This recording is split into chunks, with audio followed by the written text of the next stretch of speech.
Welcome to the Sporty Sibling Podcast, where we score touchdowns and make baskets. To Trier.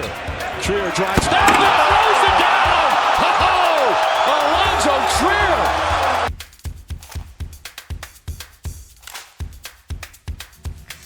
Today they're gonna match off and talk about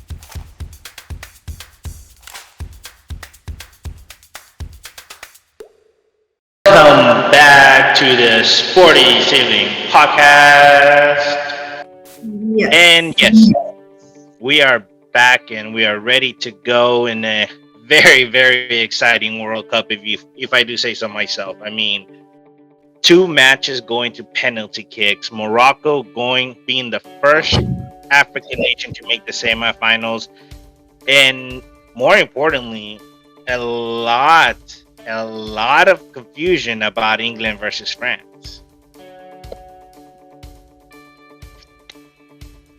What do you think, Eunice? I mean, I will say Friday was interesting in the way that it was. You just didn't expect the battles to go as far as they did, but it was amazing. While Saturday was more of interesting. It's like, well, at least with France and England. Morocco and Portugal, it's just like, yeah! Yeah. No, it was crazy. But let us get started. Trash Panda, go ahead and take us to our first match, which is Croatia versus Brazil, for those listening. Let's go.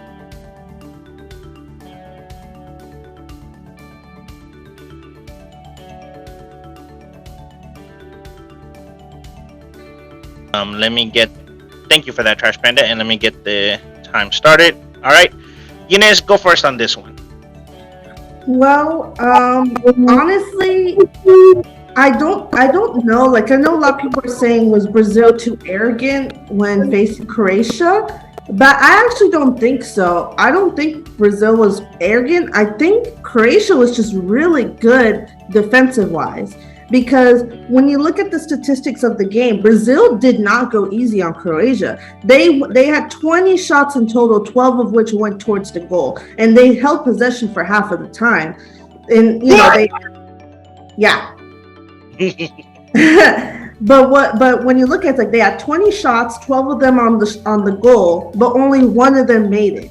While Croatia only had 8 shots, only one of them at the goal, which was the goal that they made. And they held possession again half of the time as well. There wasn't many differences in yellow cards. Brazil had about a little bit more corner kicks. Fouls were pretty even as well. But then you look at the saves. Croatia had 11 saves, while Brazil had 0.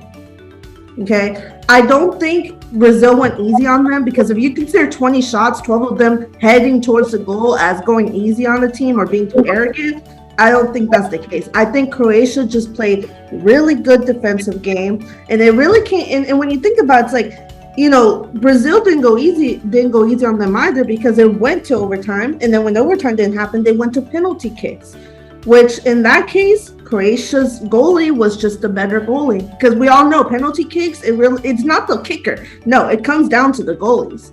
And in this case, Croatia's goalie was better. I truly don't think Brazil was arrogant. Maybe in the beginning, sure, but I think they did give Croatia as much fight as they could give. Croatia just played the better game defensive-wise.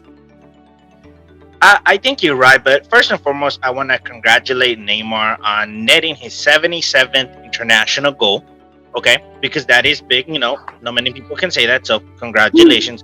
But the dominating display from Croatia's midfield trio, which is Marcelo Brozovic, Mateo Kovacic, and Luka Modric, and of course, the outstanding play of goalkeeper Domino Livakovic, this is not a surprise result at the end, okay? Brazil just could not do it in regular time, and you stated outright, the possessions, the shots on goal, everything is exactly. But let's look at it this way: when Croatia wasn't even scared in the 105th minute, 105th plus 1 minute, so I believe it's 106th minute, when they went up 1-0. that didn't even care. They didn't even care. They were like, no, we're gonna keep going. No, and it showed because they played sharper, they were more skilled, and they had the upper hand the whole game. And it honestly, it showed. And again, you gotta give it to the goalkeeper because we saw what happened. 4-2. Only one of them missed a goal, a shot on goal, which is crazy to say. And in the end, I think this was Brazil's match to either win or lose, and they got cocky after Neymar's goal, and this is what happened. They should have played better defense. They should have stopped the attacks. And I mean, all statistics say that Brazil should have won this, and all statistics show is that it was a one-sided game focusing on Brazil. But what truly happened is simply this: Croatia was not scared by Brazil, and they were ready to fight till the end, which is what they did. And the MVP of this game is goalkeeper Domino Livakovic for stopping 3 goals in penalties. Perfect. And again, I want to get a Domino Livakovic jersey because Jesus Christ, wow. And one last thing, I've been to Croatia. It's a beautiful country. I highly recommend everybody go visit. Ironically, also it's where they have the Game of Thrones museum, which is pretty legit. All right, throwing that out there. But that little country deserves this. They deserve this. But Trash Panda, take us to the next one, which is Netherlands against Argentina. Please go ahead and take us there.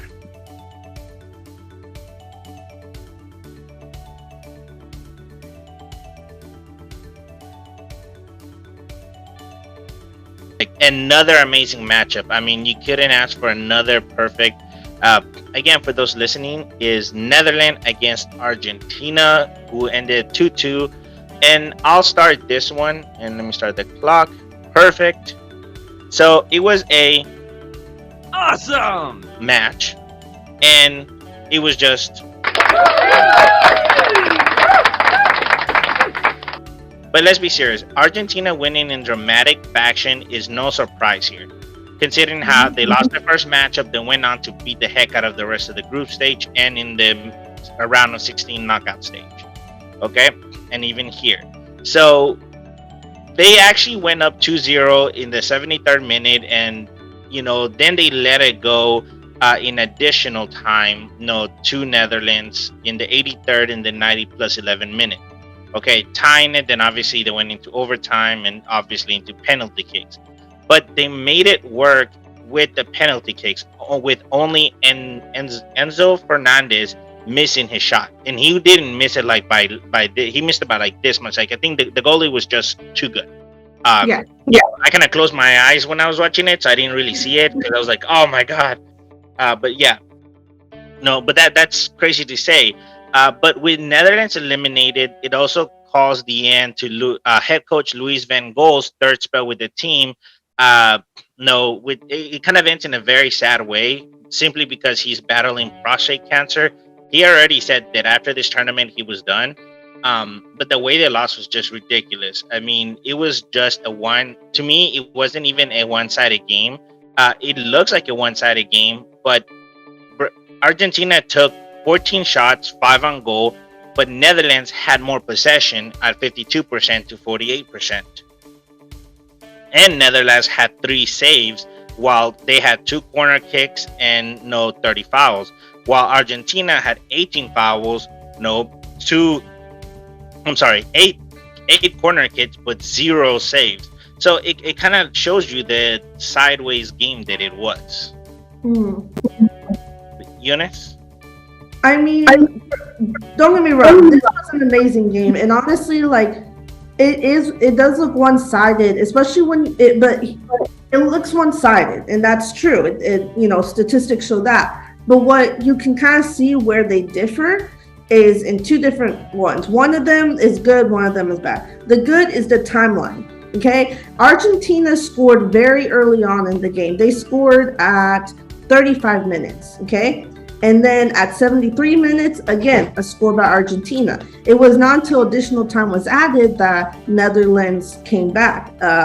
They at 80 or not close to the ending and then after ending, because at 83 minutes, that's when, hopefully I pronounced this right, Weghorst. I may have butchered that name.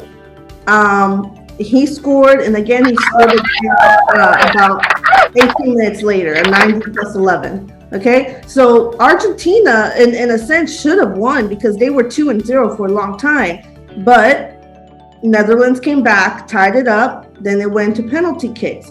Now, the bad thing that kind of happened, I think, when you look at it, it really sucks because it's like, man, like, especially what you said about their coach, it's like, like you think they wouldn't do this. One, Netherlands had almost double the amount of fouls that Argentina has, which everyone knows in every single sport, fouls will always hurt you. Okay, it can be football, it can be basketball, tennis, whatever. If you're making a lot of fouls, that's gonna hurt you because a lot of times that usually means either more time or more points for the other team to score. In basketball, usually a foul causes them to get a free throw. That's more points for them. In football, or like here in soccer, the other team gets possession, or in like football's case, you get moved back some yards, which will hurt you, and that will make it a better position for the other team to take it. That hurts them. And not just that, obviously it was near the end of the game, so it's like, okay, some people may be writing it off, but Netherlands literally had one of their defenders get a red card. Okay, imagine if the Netherlands had won the game. Imagine they died, they would have been down this defender. What's his name? Denzel Dumfries.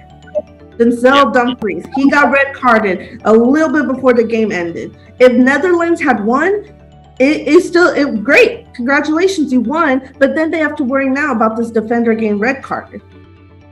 They won't have him for the next game.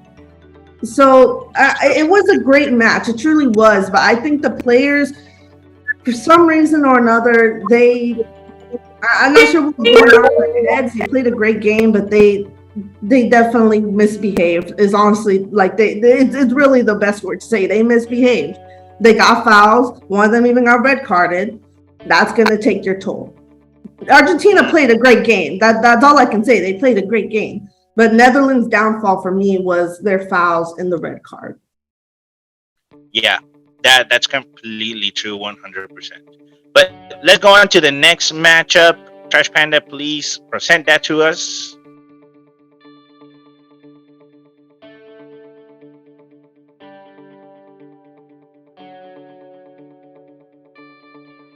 And for those listening, it is Morocco making history against Portugal. I'll go ahead and start this one.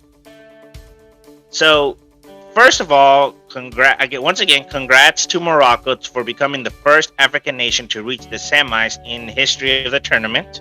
So that's a very long time, and this is happening. And mind you, we'll talk about this next part. I'll deal with that next. The best part of the whole game was the fact that the eyes weren't even on Morocco making it this far. They were on Portugal and Cristiano Ronaldo because he was starting on the bench instead of just like in the round of 16. So no one even cared that Morocco made it this far. They were just like, yeah, you know what? Whatever. This is more important, which is kind of messed up if you really think about it. Yeah. It's really messed up. But but even with that, Morocco took the lead with Joseph and Nazir 40-minute goal, and it was just the shot was just perfect. Honestly, yes, it was a goalkeeper error. Let's be honest. The goalkeeper made an error, and Morocco made they took advantage of it, but. Look, once again, like we talked about last week, once again, Morocco is just dominating these games in the weirdest fashion. Last time we spoke, again, Morocco had no possession and no shots on goal. They had limited.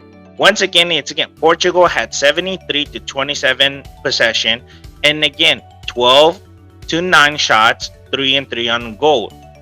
But the goalkeeper for Morocco saved all 3 shots.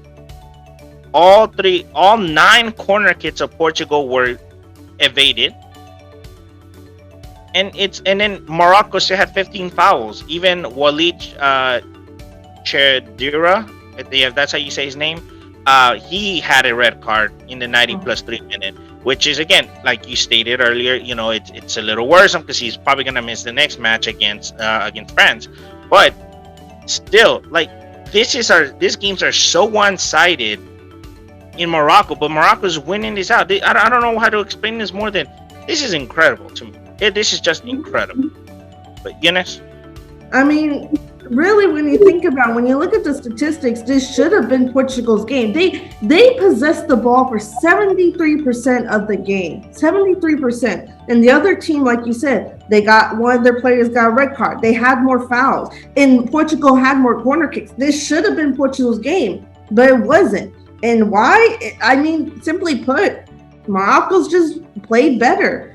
I mean, when you really think about it, it is the same thing like what I said with Croatia. It was a defensive game. They just played, no matter the fact that Portugal had the ball more, no matter the fact that they got more kicks, no matter the fact that, Morocco had some people misbehaving. Let's be real here. They played better. Now, I will say about the red-carded player, Walid Chedira, I believe that's also how you say it. Now, I was looking. The slight good news is obviously it's not good to have a player get red-carded. The good news is he's not one of their starters, because I looked at Morocco's lineup. In Morocco's lineup, the starters that they were going to mainly play throughout the entire game, he was not included. It wasn't until I went to the timeline that I saw he was always the one subbing in for Salim Amala, which Salim Amala, if I'm correct, that is where is he? That is their starter for one of the midfielders. So he is a backup for him. Now, obviously, him being red carded obviously means he can't play the next game. So they're going to have to figure out, whenever Salim Amala gets tired, like who are they going to switch out for him now that his backup is red carded. But I guess for me, like, I'm just kind of seeing the silver lining that, okay, it's not one of your starters. That's good. And especially because when you look at the timeline, he only Salim Amala was he tagged out at 64 minutes. So like he went on like at least 2/3 of the game without needing to be subbed out.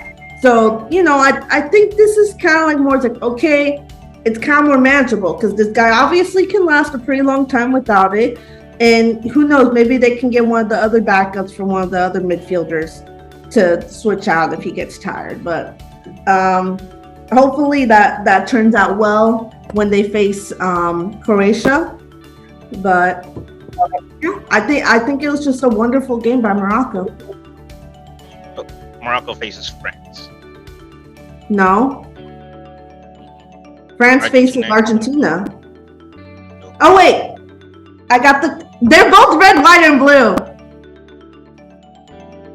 They're both red, white, and blue. Don't judge me. Panda, send us up to the next one, por favor.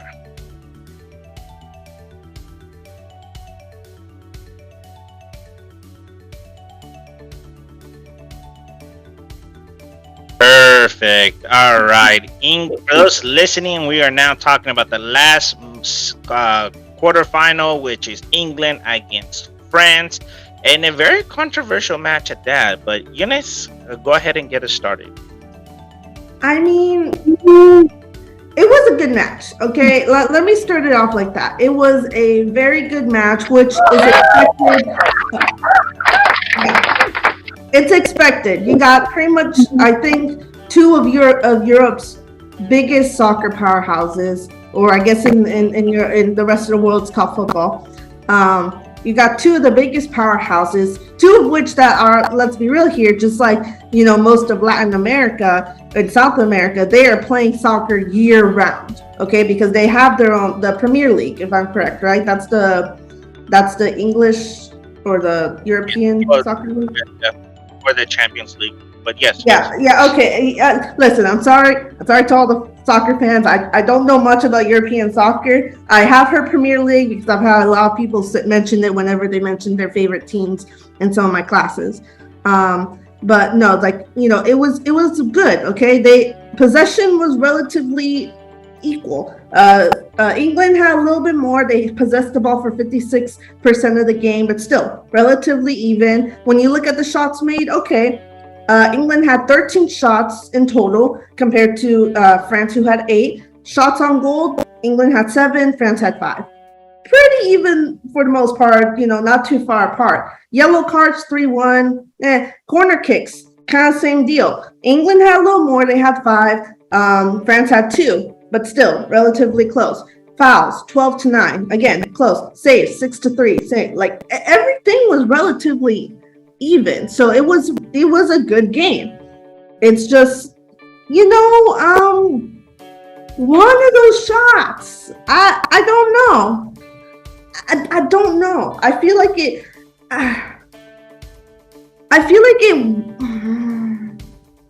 just. Do you have a sound that could express this? Essentially, yeah. That's pretty much it. Yeah. Well, I mean, when you look at the key events in the game. So, and the 17-minute, France, Aurelien Tchouameni scores a great first goal outside the box in the bottom left corner of the box, and is assisted by Antonio Griezmann to take a 1-0 lead. All right. Mm-hmm. So then, the second half. It's kind of looking one way, but then England comes back, and of course Harry Kane, the captain of the England team, converts a penalty with a right-footed shot to the bottom left corner of the net. Boom, 1-1. But of course that's at the 54th minute. So then it's going back and forth, and then in the 78th minute you get France, Oliver Giroud, hit it from a very close range to the bottom left corner. And who was assisted by, again, the guy that made the goal earlier, Antonio Griezmann, with a cross following a corner. Then it's 2-1. I'm sorry. Then everybody starts substituting, and of course, in the 84th minute, Harry Kane misses a very, very important penalty kick. With the right-footed shot is just a bit too high. It was like this, by the hair to his chin, which of course was quite disappointing. And if you look at everything, it was a very much, like you stated, it was kind of a one-sided, but yet a typical statistical wise game. Again, 6 saves to 3 saves, 57 to 43 possession, 16 shots on goal, 8 shots on goal. England and France respectively. But again, it was just the way this match was just going on was very, it was just a typical match that we knew these two powerhouses were going to have. And again, those key possessions were very important, because if you notice, they were all done except for the Harry Kane miss that could have tied it 2-2, which probably would have taken to penalty kicks. It was just one of those where they worked as a team properly, and that allowed them to make those goals. I think had England made more team effort and not just relied on one person, Harry Kane, this could have been a much different matchup.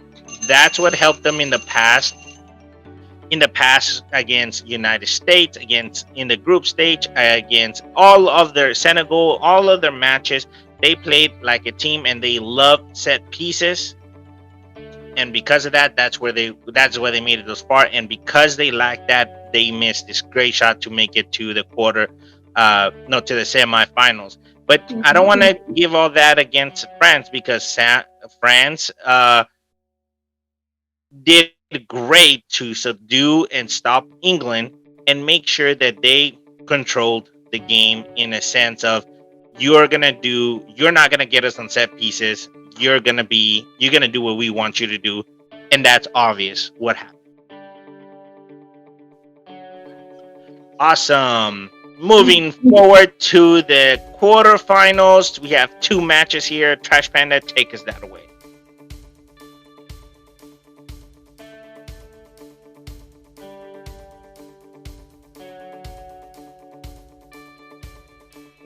Very, very good match.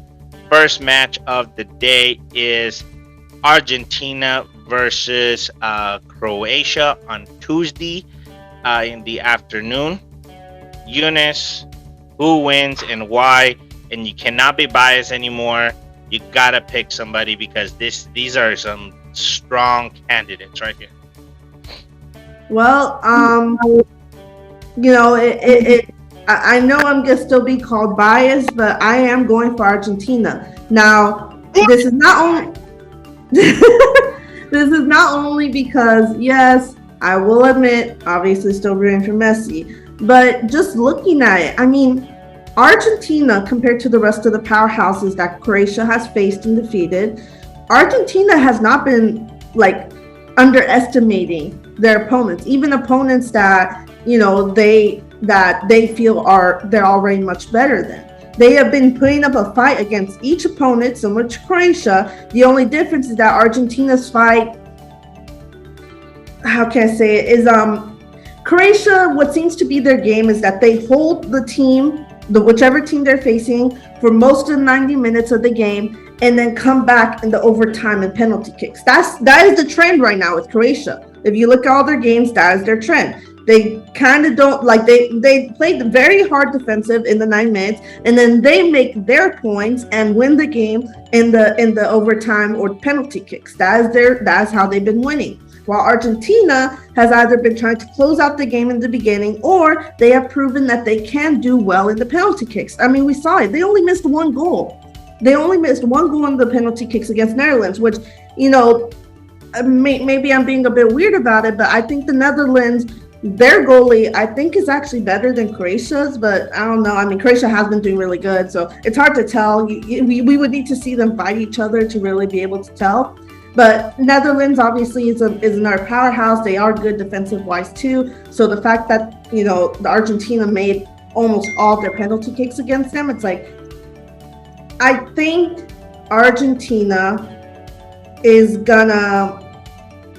I think they actually have it within themselves to figure out how to beat Croatia, because Croatia is playing a really good game right now. They are essentially play defense to wear the other team out, and then when the other team's worn out, they come in and crush them, because that really is how it's been doing it. Argentina, partly because, they are motivated. They're motivated to win. Obviously, the team is also motivated to win for Messi. Messi obviously is trying to win because I think it's really clear he does want to retire, but he doesn't want to retire without winning the World Cup at least once, which, in all fairness, let's be real here, if you're a football player, would you really want to win without ever getting a Super Bowl ring? Or basketball player, would you ever want to win without winning, So I completely get that.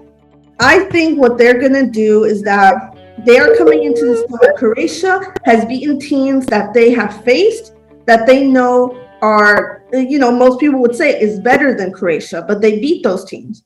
And they've played those teams as well. Argentina's played Brazil. Argentina's played, what are the other teams that Croatia has faced? Hold on, I need to go back on this.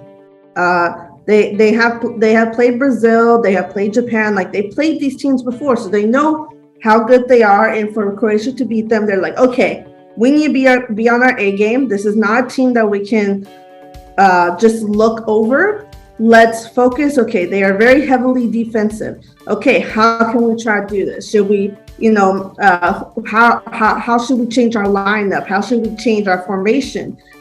Should we try to also play heavy? Because they have a really good defense too, Argentina. They have a good defense too. And I think what really is good for me personally, I think what's going to come down to is offense. I actually think it's going to come down to offense because Croatia's offense, while it has obviously proven well for them, their main strategy is defense. While I think Argentina, while it's pretty even, Argentina still has the better offense when it comes to offense and defense, comparing their own team. So I think it's really good to see is if Argentina. I'd like to say if Argentina goes heavy on the offense, will Croatia's defense equal that, or will it fall? If that makes sense. Yeah. So Croatia. Let me take it back to 2018. Okay, so in 2018 they had a great run. Okay, but when they actually played against France in the final, you just noticed something changed. Maybe the game was too big, or the spotlight was on them because they conceded 4 goals in 65 minutes. No, which again, most of us didn't take it much of a surprise because of the strength that France had. No, and it was like they say, it was hardly a surprise.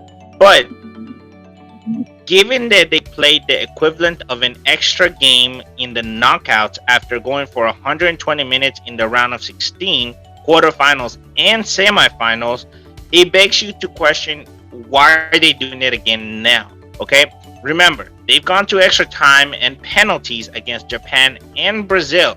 The danger here is, do they have enough steam?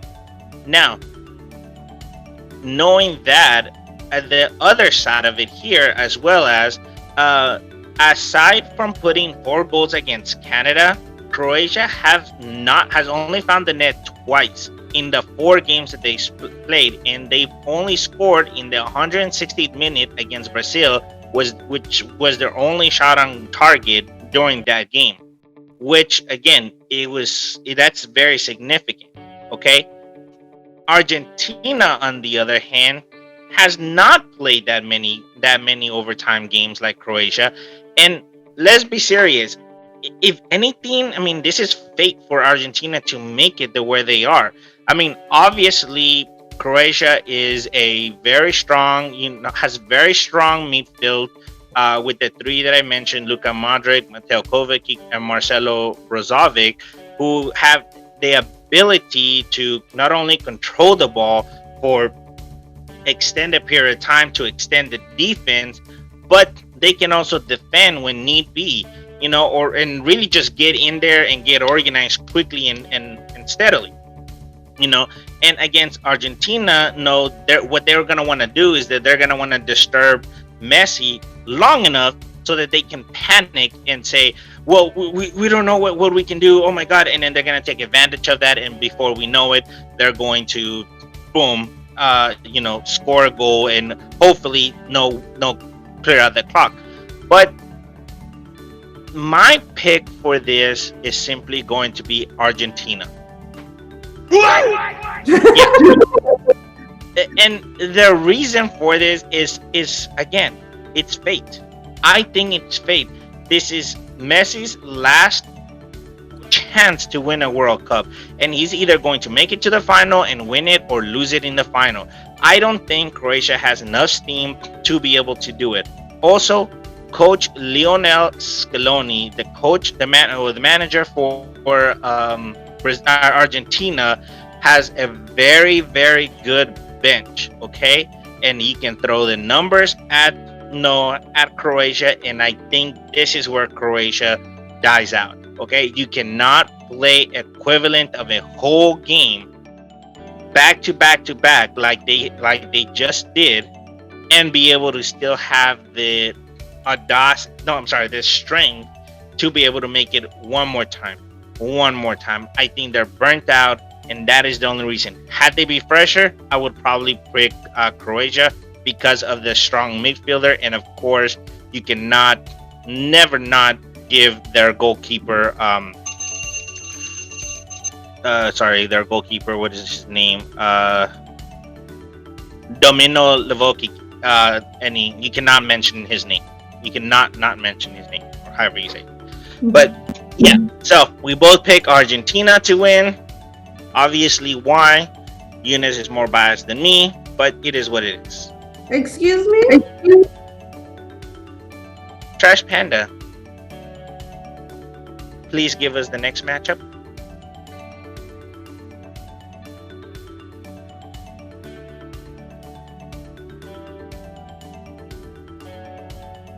Perfect.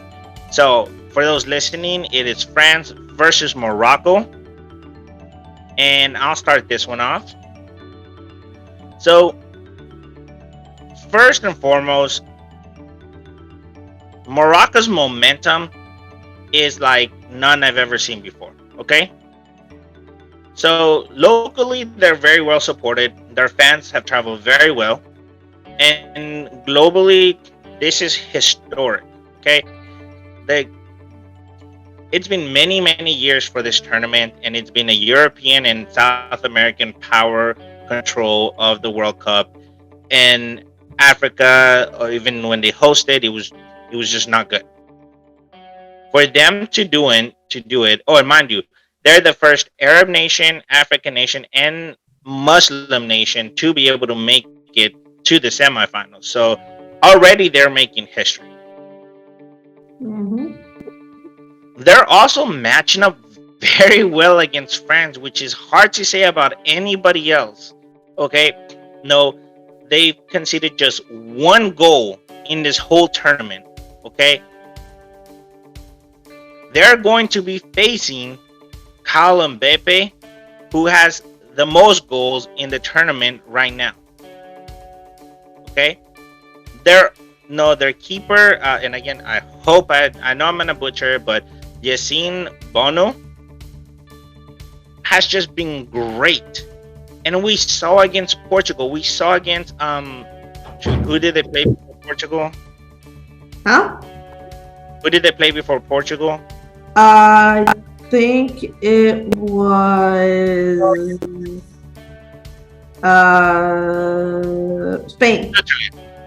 Oh no, Spain. Sorry, thank you. And we saw against Spain how lopsided the tournament, the match was, but yet we saw that they were able to still control and be right.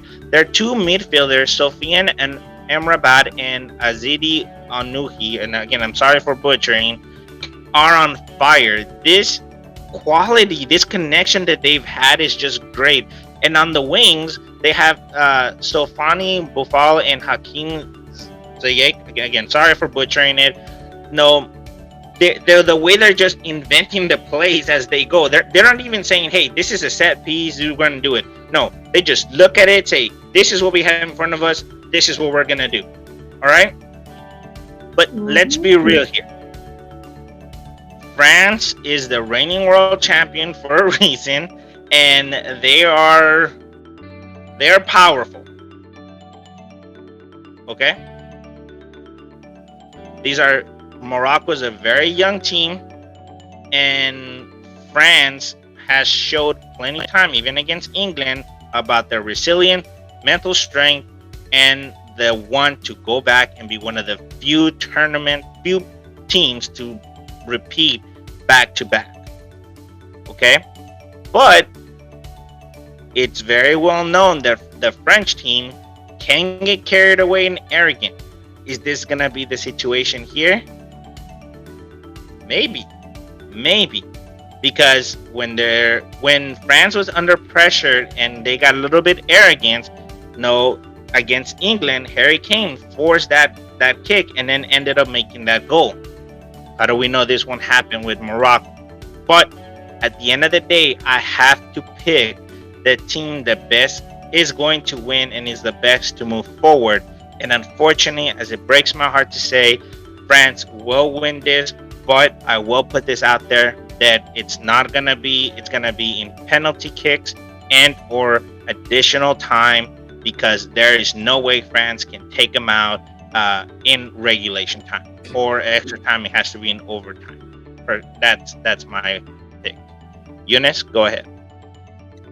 Well, So first off, you gotta look at the two teams, okay? These teams have rarely ever really faced each other, okay? Because when you look at the history of them, you know, it has been over a decade and a half since they faced off each other.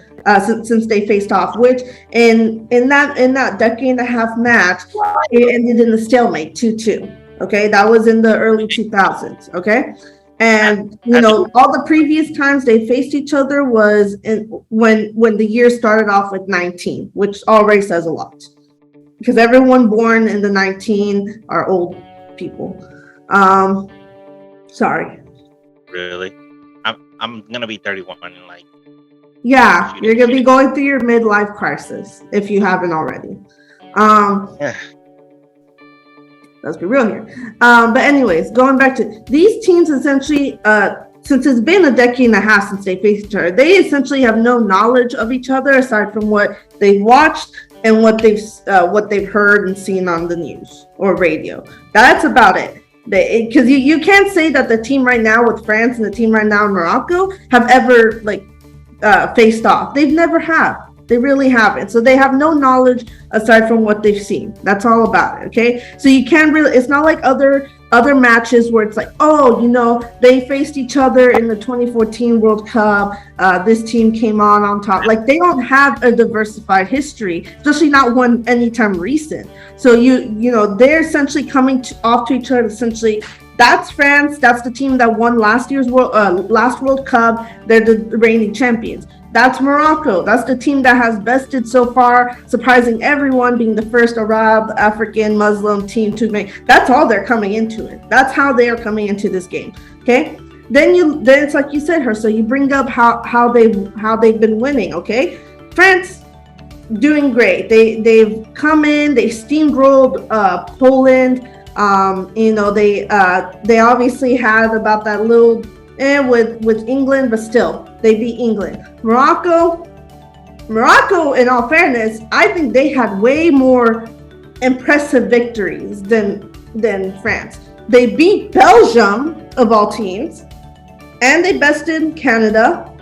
They beat out Spain in the penalty kicks, held Spain to 0-0, got them in the penalty kicks 3-0, okay?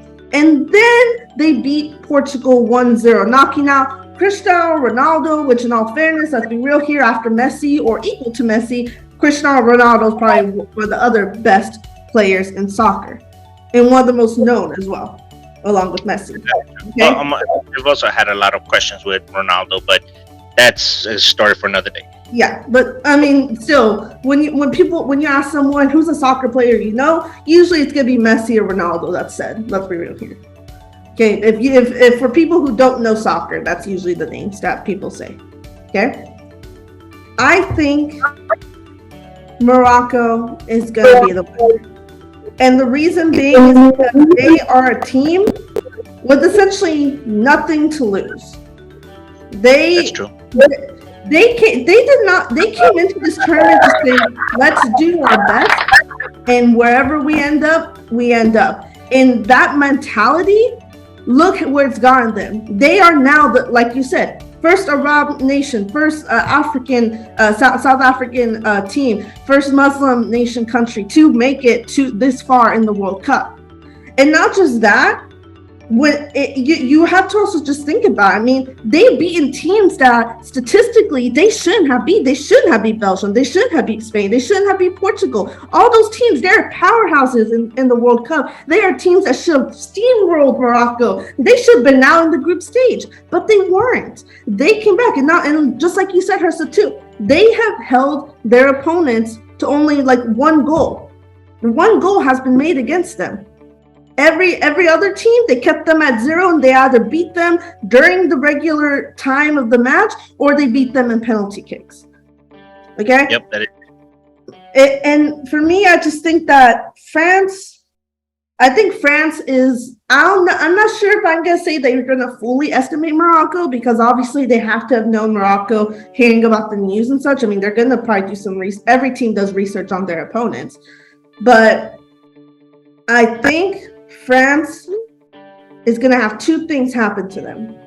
One, and this is only going to play, this is like maybe 10% of the entire thing. 10% is the curse that they have been avoiding. Personally, for me, I understand the curse, what they say, like usually the reigning champion is out in the group stage or knockout stage. I think for me personally, the curse is just that they will, I rarely ever see it where a team wins twice back to back. And for me, I don't believe that they're supposed to get out in the group stage or knockout stage. For me, the way I see those curses is that the champion will 95% of the time lose at some point. They will lose in the beginning, they will lose in the semifinal, they'll come to the finals again and lose. That's the way I see it. That's how I see the curse, and this is with all sports.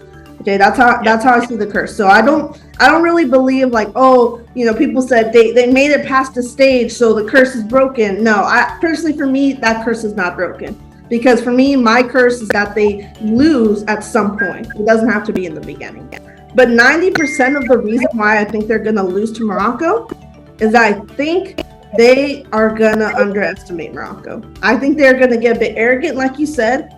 And they are going to, they're trying to, essentially, they're prideful. They're prideful. They are the reigning champions. They want to say, hey, you know what? We broke the curse already. We're going to come to the finals and we're going to win again and be, back-to-back champions. They're coming with a lot of pride.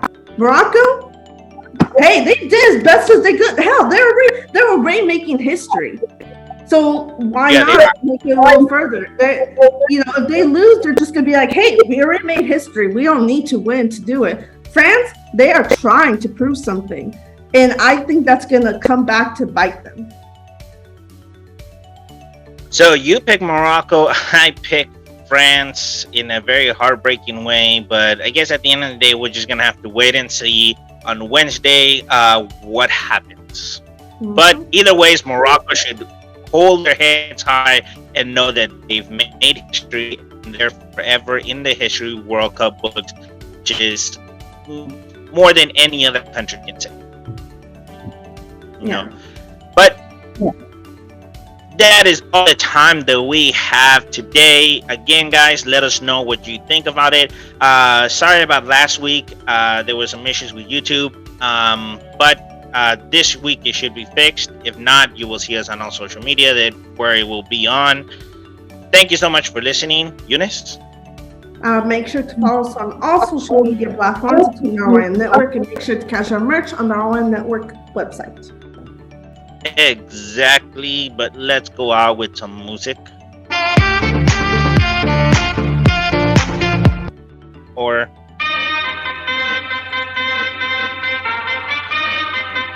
I think that's more World Cup.